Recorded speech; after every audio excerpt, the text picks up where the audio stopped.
할렐루야. 참 좋은 교회, 참 훌륭한 교회는 어떤 교회라고 생각을 하십니까? 교회 건물이 웅장하고 화려하면은 그 교회가 좋은 교회일까?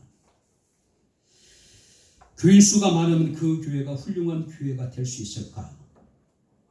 1년 예산이 몇십억, 몇백억이 되면 그 교회가 좋은 교회가 될 수 있을까? 사회적으로 유력한 많은 사람들이 다니면은 그런 교회는 정말 훌륭한 교회가 될 수 있을까? 목회자의 화려한 이력이라든지 또 목회자가 가지고 있는 어떤 다양한 학위가 그 숫자가 많으면은 그 교회가 훌륭한 좋은 교회가 되어질 수 있을까? 물론 이와 같은 교회, 이와 같은 것들은 성도들이 교회를 선택하고 교회를 평가하는데 중요한 기준이 되는 것은 사실입니다. 그래서 많은 사람들은 그것에 대해서 자부심을 가지고 입에 침이 마르도록 자랑을 하고 있는 것도 현실이기도 합니다.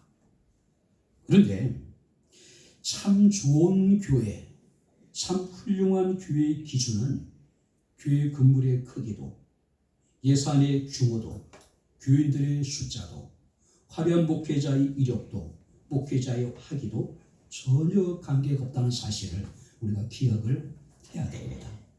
왜냐하면 하나님에게 있어서 그런 것들은 전혀 관심의 대상이 아니에요. 혹자는 그런 얘기를 합니다. 교회가 얼마나 자랑할 것이 없으면 교인들이 교회 건물 크기를 자랑하고 있겠느냐.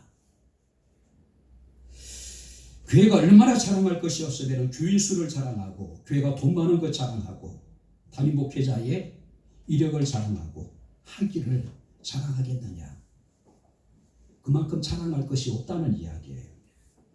왜냐하면 교회가 자랑해야 될 것은 예수 그리스도입니다. 우리에게 나타나신 그의 사랑입니다. 예배 가운데 하나님의 임재입니다. 삶 속에 예수의 생명이 역사하는 것들이에요. 그런데 우리는 어떻습니까?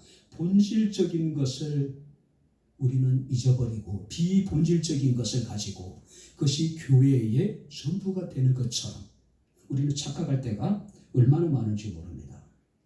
때론 가만히 보게 되면요, 유치한 어린 아이들의 이야기 같습니다.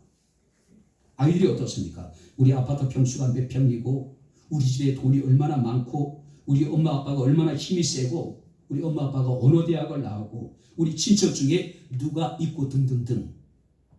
그러니까 장성한 우리가 교인들이 교회를 자랑하는 것이 마치 어린아이들이 친구들끼리 모여가지고 집안 자랑하는 것, 엄마 아빠 자랑하는 것, 돈 많은 것, 아빠 수 크게 자랑하는 것, 다른 게 뭐가 있겠습니까? 그런데 이런 것들은요, 사람이 나이가 들고 세월이 지나면은 다 평준치에 이르게 됩니다. 고운 것도 다 헛되죠.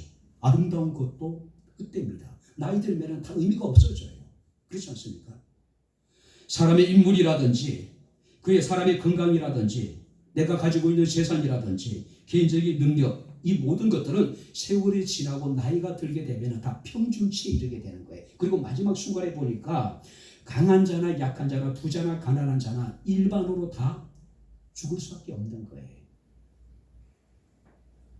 자, 그렇다면 진정으로 참 좋은 교회는 어떤 교회일까? 우리가 백향목회 26주년을 우리가 기념하면서 다시 한번 우리가 우리 교회가 추구해야 될 정말 참 좋은 교회의 모습, 참 훌륭한 교회의 모습을 우리가 한번 생각해보는 그런 시간이 되어졌으면 합니다. 자, 비슷한 환경에서 자라는 두 나무가 있습니다. 하나는 벤진이라고 하는 나무고 하나는 바나나 나무예요. 자, 이 벤진 나무는요, 자라면서 잎이 옆으로 가지를 뻗습니다. 그리고 그 뻗어난 가지가 다시 땅에서 뿌리를 내려요. 8m까지 자랍니다. 그리고 나무가 군락을 이루기 때문에 거대한 숲을 이룹니다. 문제는 뭐냐면은 그 벤진 나무가 뻗어가면은 그 나무 밑에는 풀 한 포기도 제대로 자라지 못한다는 사실이에요.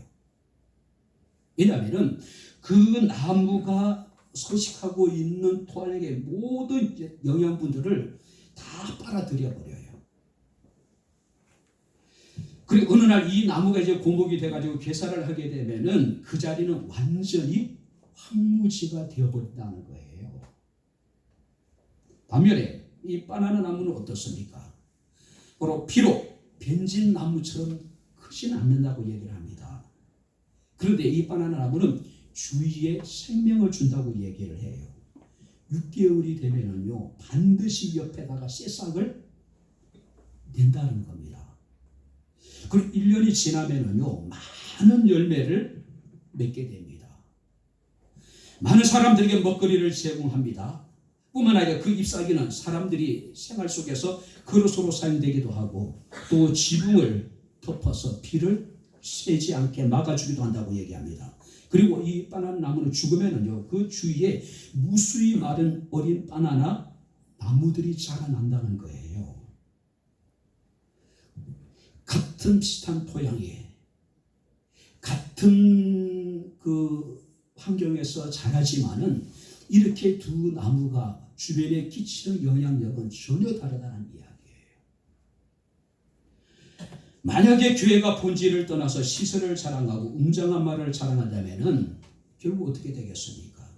그 교회는 주변을 황무지로 만들 수밖에 없는 거예요. 오늘 반면에 비록 여러분들이 벤진 나무와 같지 않지만은 그래도 바나나는 어떻습니까? 생명력을 줍니다. 많은 사람들을 유익하게 합니다. 끊임없이 새싹을 띄워서 더 풍성한 열매를 맺게 해주는 거예요. 교회가 자신의 교회의 위용을 자랑하고 교회가 만약에 아무런 열매를 맺지 못한다면은 주위를 황무지로 만들게 될 것이고 지나가는 사람들이 어떻게 알겠어요? 고개를 돌리게 되겠죠. 손가락질을 우리가 받을 수밖에 없겠지요. 우리가 디도서 1장 12절 말씀을 보니까 그레데 사람에 대해서 바울이 이야기를 합니다. 그들은 항상 거짓말쟁이요. 그들은 항상 악한 짐승 같은 존재들이고 그들은 자기 배만을 이해하는 자들이다. 자, 바울이 디도에게 그레데에 그를 남겨둡니다. 자, 사랑하는 자신의 영적인 아들입니다. 자신의 후계자예요. 그런데 그런 이 디도를 그레데라고 하는 지역에 남겨두면서 그 그레데라고 하는 지역의 사람들의 어떤 특성에 대해서 이야기합니다. 항상 거짓말장이고 악한 짐승 같고 자기 배만을 이해하는 자들이다. 저는 이 본문을 이렇게 묵상하면서 어쩌면은 세상 사람들에게 비춰진 오늘날 교회의 모습이 아닐까 생각이 돼요. 교회가 참된 것을 말한다고 하지만은 세상 사람들은 교회 이야기에 대해서 거짓말로 여깁니다. 귀를 기울이지 않아요. 교회가 예수 그리스도의 사랑을 이야기하지만은 때로는 어떻습니까? 악한 짐승처럼 사람들에게 느껴질 수가 있는 거예요. 나눔과 섬김을 이야기하지만은 정작 교회는 어떻습니까? 자기 배만을 이해하는 이 그레데 사람과 다른 것이 없는 거예요. 그러다 보니까 어떻습니까? 비본질적인 것을 자랑하는 겁니다. 하나님은 전혀 관심이 없는 것들에 대해서 교회들은 관심을 가지고 그것을 자랑하는 거예요. 그것이 전부인 것처럼. 오늘 본문 31절 말씀을 보게 되면 그리하여 온 유대와 갈릴리와 사마리아 교회가 평안하여 든든히 서가고, 무슨 얘기냐면은 빌립의 사역과 바울의 회심 그리고 그의 사역을 통해서 이 팔레스타인 지역에 있는 교회들이 평안함을 누릴 수 있었고 그 교회가 든든히 서갈 수 있었다라고 지금 이야기하고 있는 거예요. 특별히 여기서 든든히 서갔다는 이야기는 어떤 의미냐면은 강하게 세우다. 강하게 세우다. 그리고 시제가 미완료 과거형을 사용합니다. 그리고 중요한 것은 현재 분사형이에요. 무슨 얘기입니까? 이 팔레스타인 지역의 교회들이 지속적으로 성장해 나갔다는 이야기예요. 그런데 현재 상황은 어떻습니까? 굉장히 척박해요.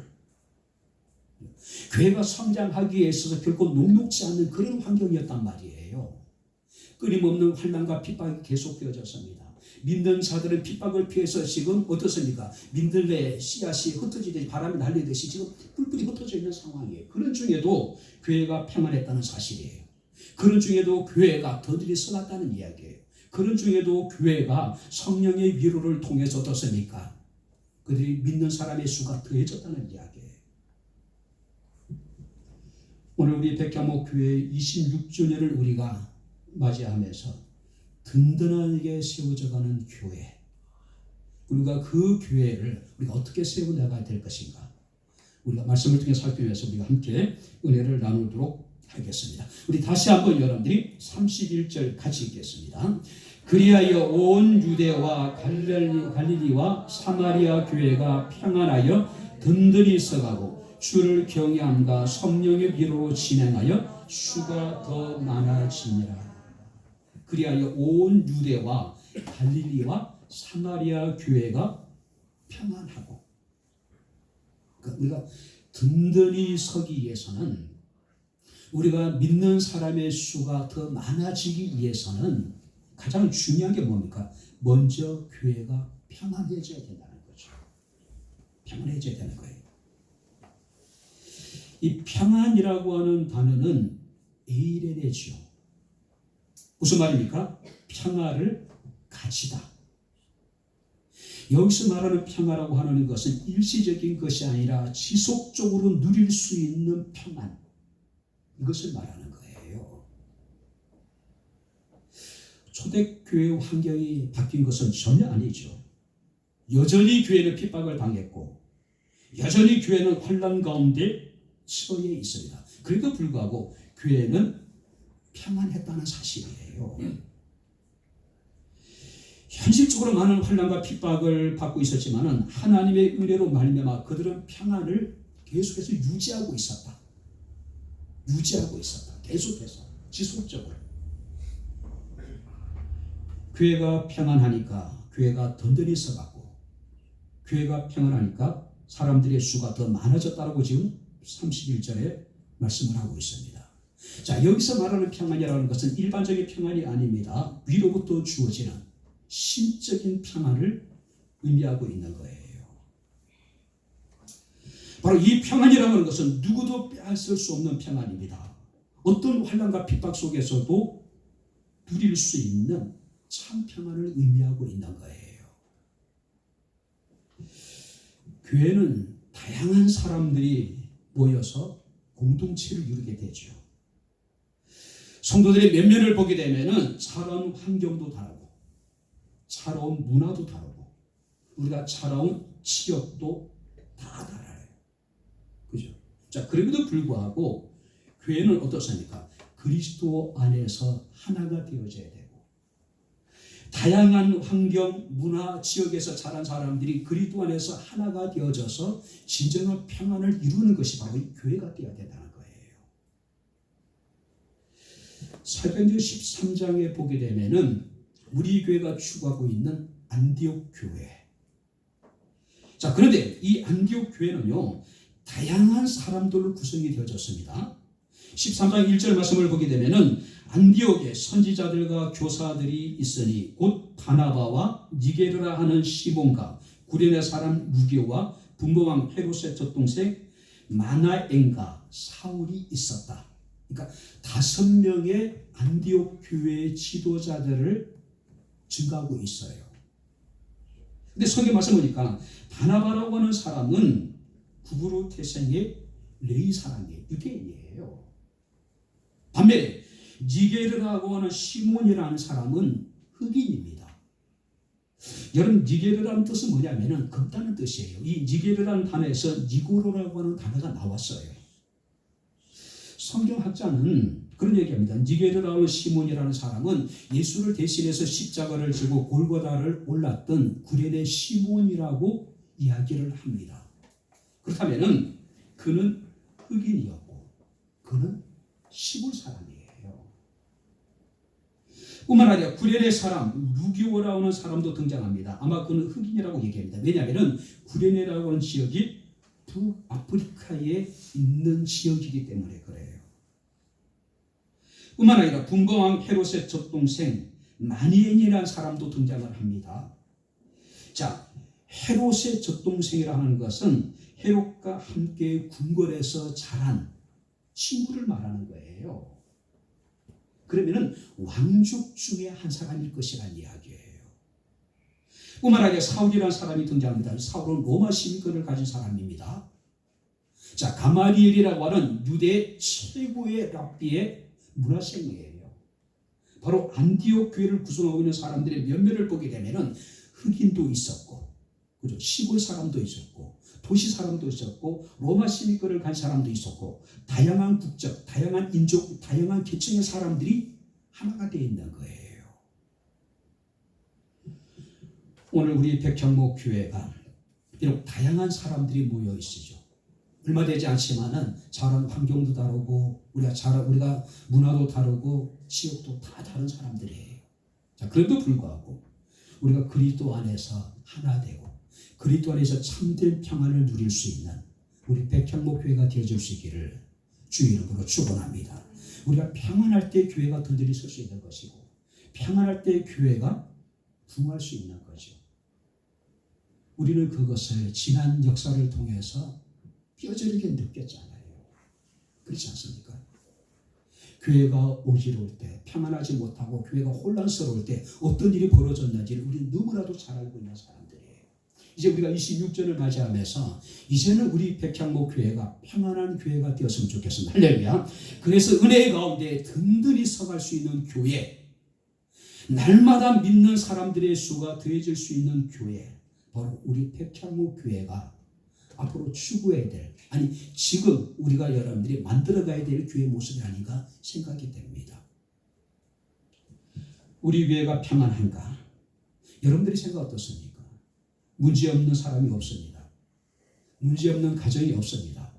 문제없는 교회가 세상에 어디 있을까요? 문제가 있고 어렵고 힘든 일이 있을지라도 그 문제 어렵고 힘든 일들을 뛰어넘는 하나님의 평안이 우리 백향목 교회 가운데 우리 삶 가운데 함께 할 수 있기를 주님 이름으로 축원합니다. 두 번째 말씀을 보시기 바랍니다. 31절 다시 보세요. 그리하여 온 유대와 갈릴리와 사마리아 교회가 평안하여 든든히 서가고 주를 경외함과 성령의 미로 진행하였다.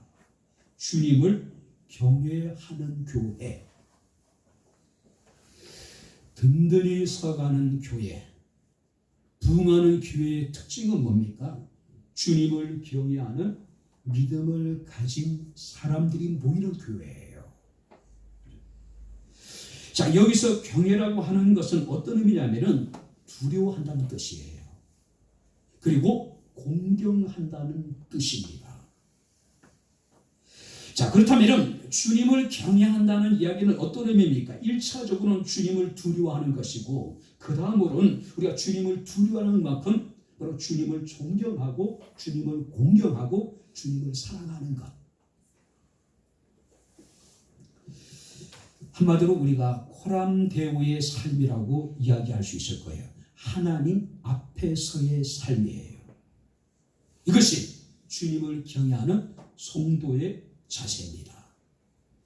우리가 시편 34편 9절 말씀을 보게 되면은 너희 성도들아 여호와를 경외하라고 이야기하고 있어요. 왜냐하면은 그를 경외하는 자에게는 부족함이 없다라고 이야기하고 있습니다.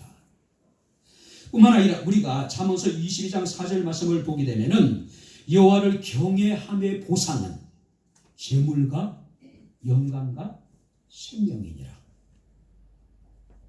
오늘 우리가 여호와를 경외할 때 하나님께서 우리에게 부족함이 없게 하시는데 재물을 주시고 영광을 주시고 하나님께서 우리에게 생명을 주실 것이라는 이야기예요.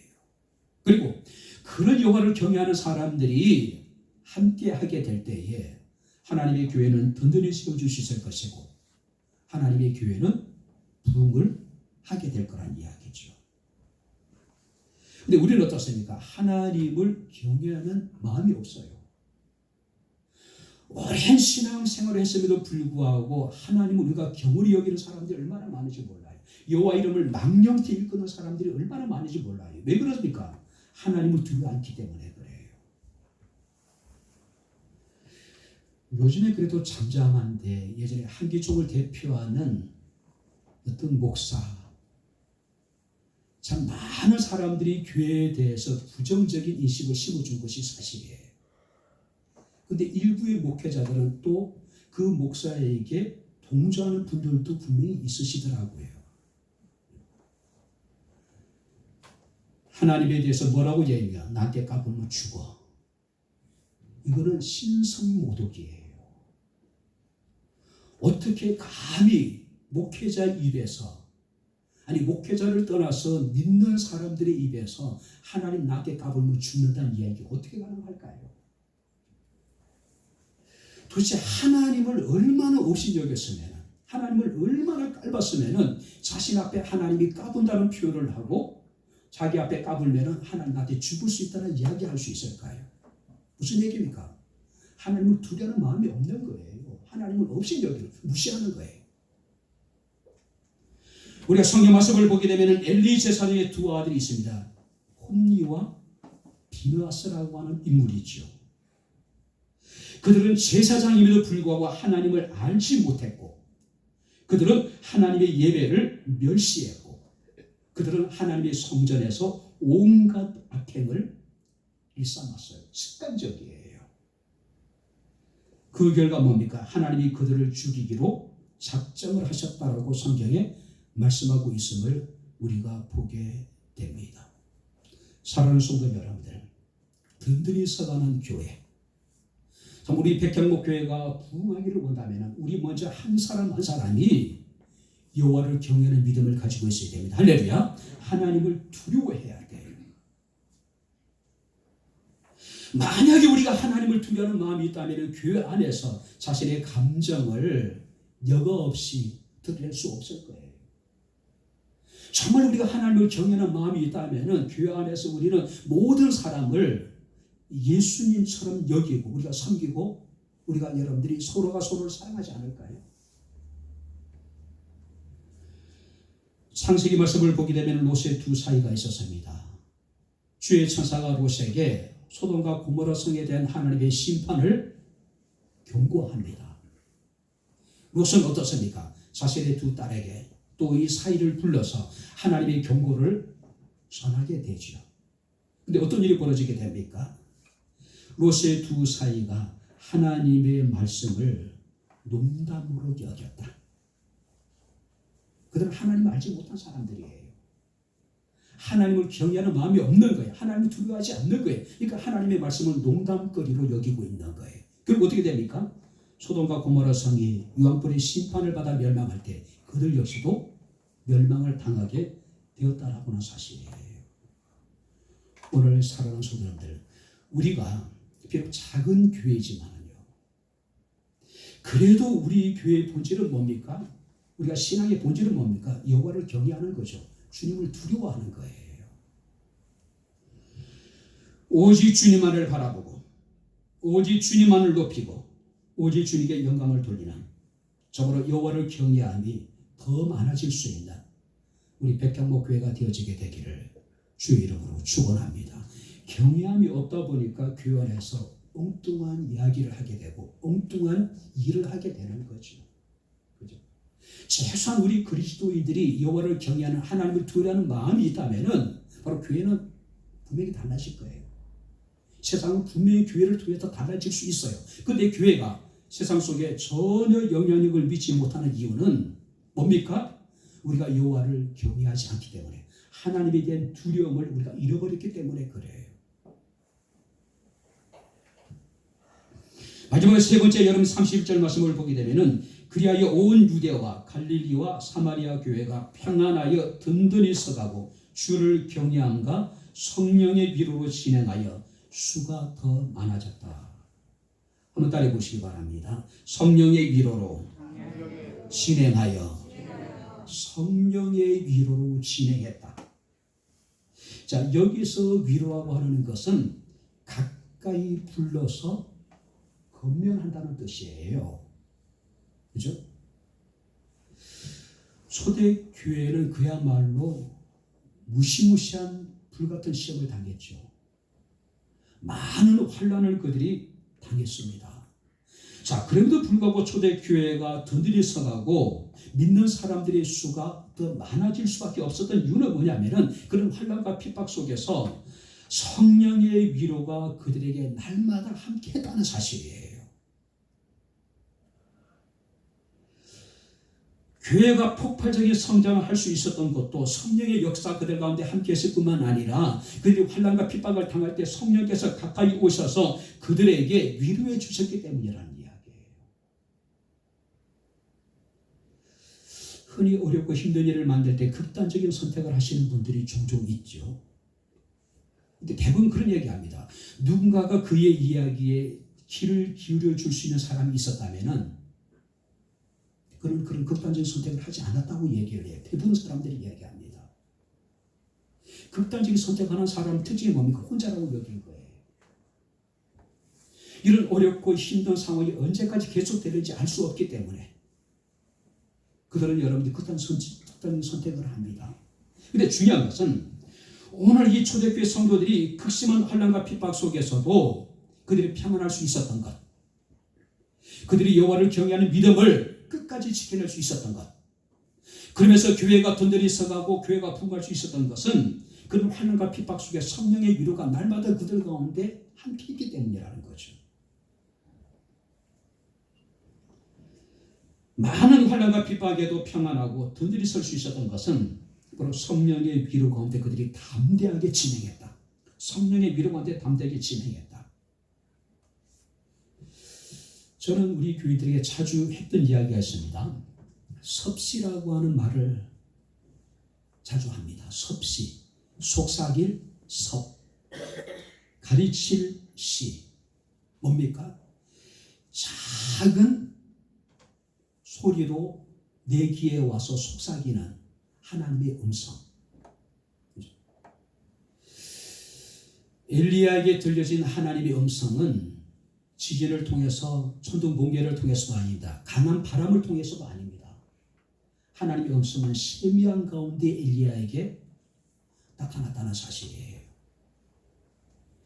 자, 섭씨라고 하는 것은 귀에 대고 작은 소리로 속삭인다는 뜻이에요. 불같은 시험을 당할 때도 있겠죠.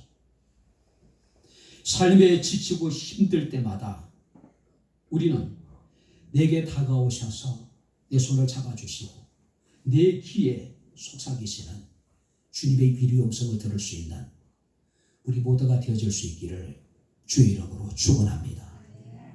누군가가 우리가 귀에 말을 할 수 있다고 하는 것은, 귀에 속삭일 수 있다는 것은 어떤 관계를 말합니까? 아주 친밀한 관계를 말하는 거예요. 그죠? 내가 별로 친하지도 않는데 서로 귓속말을 할 수 있을까요? 불가능해요. 저는 하나님을 섭씨하시는 하나님이라고 표현을 했습니다. 어렵고 힘들고 지쳤을 때 내게 와서 내 귀에 대고 귓속말로 속삭이시는 하나님, 귓속말로 나를 위로하시는 하나님, 바로 섭씨하시는 하나님이에요. 우리가 어렵고 힘들 때 우리의 진정한 위로는 사람의 위로가 아닙니다. 성령으로 인한 위로하심만이 우리의 진정한 위로가 될 수 있는 거예요. 동방의 가장 큰 자였던 욥이라는 사람의 고난을 우리는 익히 알고 있습니다. 욥은 불같은 환난을 당하게 되죠. 10명의 자녀들이 하루아침에 집이 무너져서 죽임을 당해요. 그 많은 재산들을 약탈당합니다. 건강도 잃어버려요. 그리고 뭡니까? 욥의 아내 조사도 욥에게 차라리 그렇게 비참하게 구차하게 사느니 하나님을 저주하고 나가서 죽어버리라고 욥이 아내가 어디론가 떠나버려요. 자, 욥의 친구들이 욥을 찾아옵니다. 이런저런 말로 욥과 함께하면서 욥을 위로해요. 근데 욥이 친구들의 이야기를 듣고 뭐라고 얘기할까? 너희는 나를 번뇌케 하는 안이자다. 너희는 내게 있어 쓸데없는 의사라고 이야기하고 있는 거예요. 10명의 자녀를 잃고 많은 재산을 잃고 건강을 잃어버리고 바로 아내조차도 어디론가 떠나버린 절망적인 상황 속에서 누구의 위로가 그 어떤 사람이 위로도 욥에게는 아무런 힘이 되지 못했던 거예요. 오히려 그 욥을 정신하게 만들었던 거죠. 그래서 욥이 너희는 나를 번뇌케 하는 아니자라고 이야기하고 있는 거예요. 초대교회 성도들이 불같은 시험 속에서도 그 교회가 든든히 설 수 있었던 이유는 뭐냐면은 하나님의 위로가, 성령의 위로가 그들 가운데 날마다 함께 했기 때문이라고 지금 말씀하고 있음을 우리가 보게 됩니다. 특별히 여러분이 말씀을 보시기 바랍니다. 주를 경외함과 성령의 위로로 진행하여. 무슨 얘기입니까? 교회가 평안했고 교회가 든든히 설 수 있었던, 또 교회가 부흥할 수 있었던 이유는 뭐냐면은 그 초대교회 성도들이 주님을 경외했을 뿐만 아니라 성령의 위로로 그들이 진행했다. 주님을 경외하는 믿음, 성령의 위로가 그들로 하여금 평안을 누리게 했고 교회가 든든히 서게 만들었고 뿐만 아니라 교회가 부흥하게 만들었다는 이야기예요.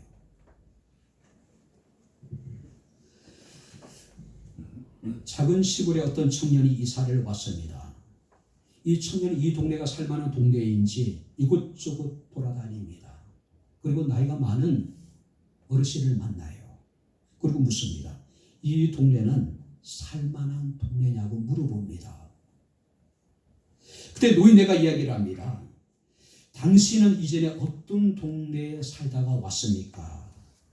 그때 그 청년이 갑자기 분노에 찬 얼굴로 자기가 살던 동네 사람들에 대해서 이런저런 이야기를 합니다. 도저히 믿을 수 없는 사람들이고 인정머리 없고 서로가 날마다 싸우는, 그야말로 살 수 없는 그런 동네에 내가 살다 왔습니다. 그때 노인네가 이야기합니다. 안 된대. 이 동네도 바로 그런 동네네. 이 청년은 짐을 싸들고 이사를 가버려요. 또 한천이 그 마을에 이사를 왔습니다. 또 이 노인네를 만났습니다. 이 동네는 어떤 동네에 물어봤습니다. 그때 노인이 청년에게 다시 물어봤습니다. 어떤 동네에 살다가 왔습니까? 예, 내가 살던 동네는 마음이 따뜻한 사람들이 모여 사는 그런 마을이었습니다. 서로가 믿어주고 정이 많고 사랑이 많은 그런 동네였습니다. 그때 노인이 그런 얘기를 합니다. 걱정하지 말게. 이 동네도 바로 당신이 예전에 살던 동네와 똑같은 동네라네. 사람이 어떤 마음을 품고 사느냐에 따라서 우리는 그런 지옥 같은 상황에 처할 수도 있고 천국 같은 상황에 처할 수도 있는 거예요. 평안하고 든든한 교회는 바로 교인들의 마음속에 어떤 자세를 가지고 있느냐에 따라서 우리 백향목교회가 든든한 교회가 될 수 있을 것이고 평안한 교회가 될 수 있을 것이고 우리 백향목교회가 부흥하는 교회가 될 수도 있을 것이라는 이야기예요. 중요한 것은 우리의 마음입니다. 우리 마음이에요. 그리스의 알렉산더와 페르시아의 다리우스가 한판 전쟁을 벌이게 됩니다. 자, 페르시아가 유럽으로 진출하기 위해서는 반드시 그리스를 넘었어야 되고 그리스가 동방으로 진출하기 위해서는 이 페르시아의 벽을 넘었어야 돼요. 충돌을 한 겁니다. 페르시아의 다리우스가 알렉산더 대왕에게 선물을 보냈습니다. 큰 부대자루에 참깨를 가득 담아서 보냈습니다. 무슨 의미냐면은 우리의 군사는 이렇게 많고 이렇게 강하다. 그러니까 어리석은 짓 하지 말고 항복하라는 이야기예요. 알렉산더가 담례로 이 페르시아의 다리우스에게 선물을 보냅니다. 작은 봉투에 겨자씨 하나를 담았어요. 무슨 의미입니까? 생명이 있다는 걸 의미하는 거예요. 너희는 수가 많은지 모르지만은 우리는 수가 작다. 그래서 우리의 수가 작다고 우리를 무시하지 말아라. 우리 속에는 생명이 있다는 거죠. 그리고 두 군대가 치열한 전쟁을 벌입니다. 결국 어떻게 됐을까요? 알렉산더 대왕의 승리예요. 알렉산더 대왕 그 여세를 몰아서 인도까지 정복을 하게 됩니다. 어마어마한 대제국을 건설하게 되는 거예요. 숫자의 많고 적음이 중요한 것이 아니라는 이야기예요. 뭡니까? 우리 속에 예수의 생명이 있느냐 없느냐, 이것이 중요한 거예요. 오늘 이제 말씀을 마치도록 하겠습니다. 든든한 교회, 평안한 교회, 강하고 능력 있는 교회를 우리는 추구합니다. 중요한 것은 우리가 화려하고 웅장한 예배당을 가지고 있는 것이 중요한 것이 아니겠죠. 깨알처럼 해변의 모래처럼 수많은 교회들이 모이는 것도 중요한 것이 아니라는 이야기예요. 여러분, 작은 소수의 무리가 모이는 교회일지라도 우리 속에 예수의 생명이 역사하고 있다면 우리에게는 참 좋은 교회가 될 수 있습니다. 우리 교회는 그야말로 훌륭한 교회가 되어줄 수가 있다는 것은 사실이에요. 평안함이 넘치는 교회, 여호와를 경외하는 믿음이 충만한 교회, 성령의 위로가 넘치는 교회, 아래로 깊이 뿌리를 내리고 이루는 풍성한 많은 열매를 맺는 든든한 교회, 참 좋은 교회, 우리 백향목교회를 함께 세워나갈 수 있는 우리 모두가 될 수 있기를 주 이름으로 축원합니다. 기도하겠습니다. 하나님 아버지, 하나님의 은혜와 사랑을 진심으로 감사를 드립니다.